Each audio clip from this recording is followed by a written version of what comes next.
Today we're going to be sharing with you the best definition that I have heard of what is emotional abuse. I'm Karen McMullen. Welcome to my channel. I'm here today with my friend Andrea J. Lee. We're actually in person, which is so exciting.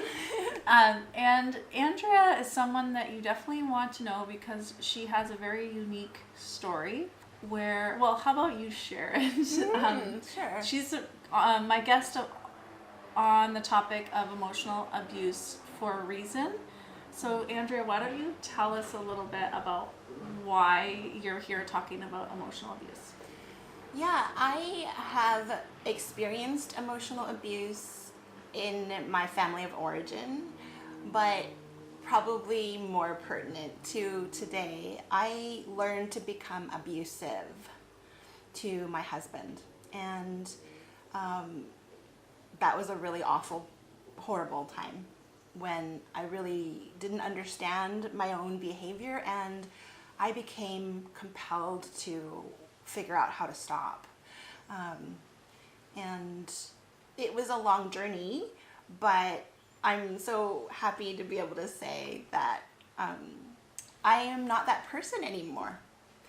And I feel so strongly about sharing this and so grateful to get to share it with you, Karen, through your YouTube channel, because it's high time that we get help to people who are abusive and want to stop. So that's really the story. Thank you so much. So I was really struck when Andrea first started speaking about this because I had not heard anyone ever talk about abuse from the perspective of being abusive. And as I started to learn about it, I began to realize that I was being harmful in my relationships. And so, this is the definition that Andrea shared with me of emotional abuse that I really would love to share with you today. So why don't you share Sure. your definition, Andrea? Sure. It's interesting because there are so many definitions and there's so many ways you can think about it, and they're all okay, they're useful. But what I have found the most useful is actually a question.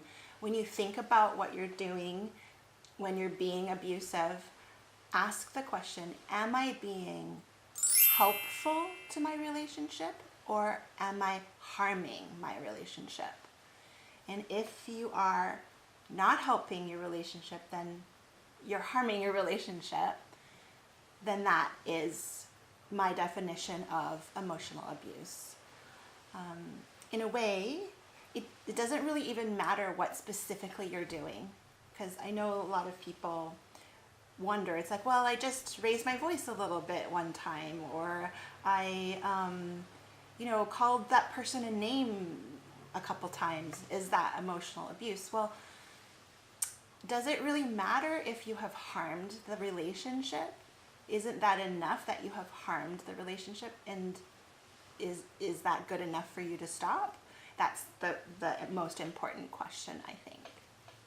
Absolutely. I love this definition because it just takes away any question to me. It just takes away like getting caught up in semantics, and it cuts right to the chase, and it takes away to me the stigma also of being abusive or having behaviors that are harmful, and it gives you permission to acknowledge behaviors that you may have that are actually detrimental to your connections.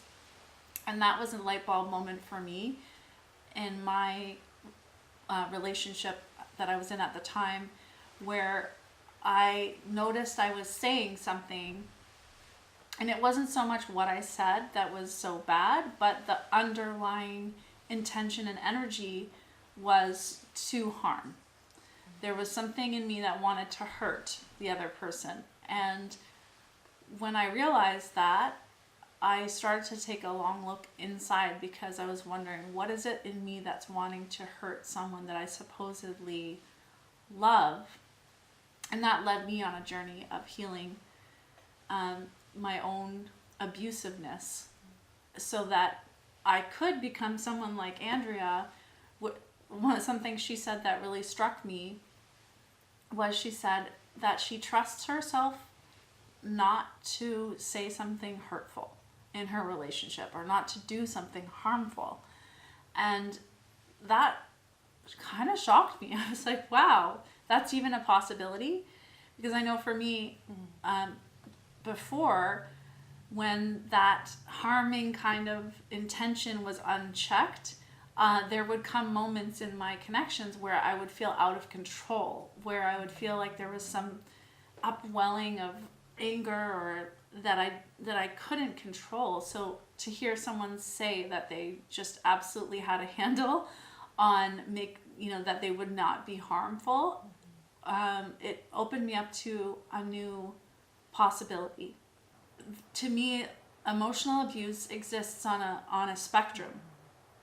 It can even look like showing up as superior and always thinking that the way you do things is right. I know that I've been on the receiving end of that behavior in an intimate setting and ended up beginning to really question myself. And after some months of living in that setting, my self-esteem went down because that other person was constantly right, was constantly better, was constantly asserting their viewpoint as the way.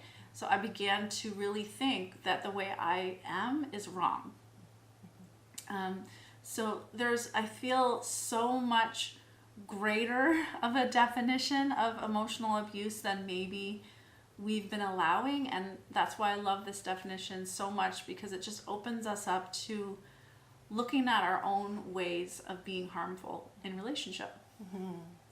Yeah, I remember a wake-up call moment for me so vividly was when my husband actually flinched when I started to talk. Like, I wanted to say something, and obviously he was so used to mean things coming out of my mouth, belittling, criticism, judgment, everything unkind, and so when I saw that, there was something about it that really slipped under my skin.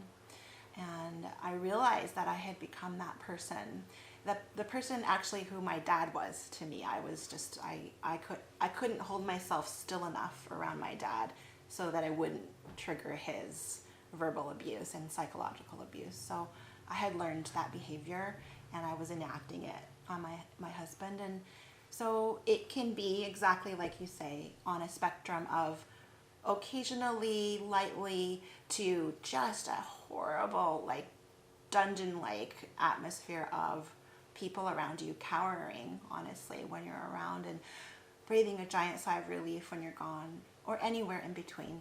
So that's really the slippery nature of this problem, and I think partially why society finds it so hard to support people who are trying to stop, because it is a little bit unwieldy. But if we simplify and go to, are you harming your relationship? Yes. Would you like to stop harming your relationship? Yes. Great. Let's get to work then. Yeah. Absolutely. Yeah. So Andrea and I have collaborated and created a mini course called We Can Stop Being Abusive. And it's called that because we really both view this as something that we need to address as a problem together and with support and resources, especially because people coming forward and taking responsibility for their own harmful behavior is so uncommon right now in our society.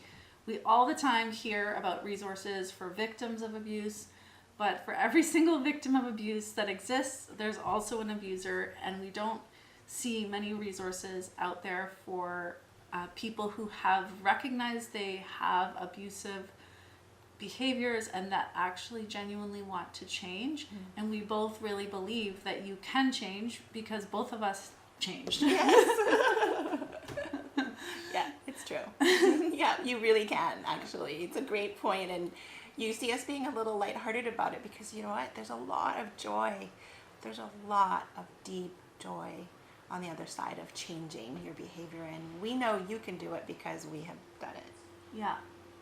So if that's of interest, you can check out the link below and feel free to reach out through social media with any questions. And we'll be doing another few videos on this topic, all in the Stop Emotional Abuse playlist on my channel here. So there's a building of resources that are on this channel for people who are recognizing that they have abusive behaviors. So thank you so much for watching. Anything you want to say to complete this video, Andrea?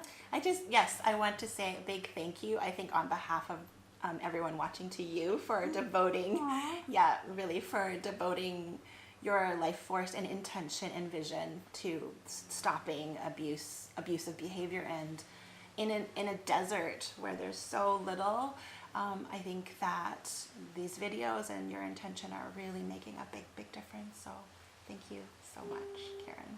You're so welcome. It's such a pleasure. And please comment, subscribe, like, all the things. And I'll see you again in the next video. Thank you. Bye.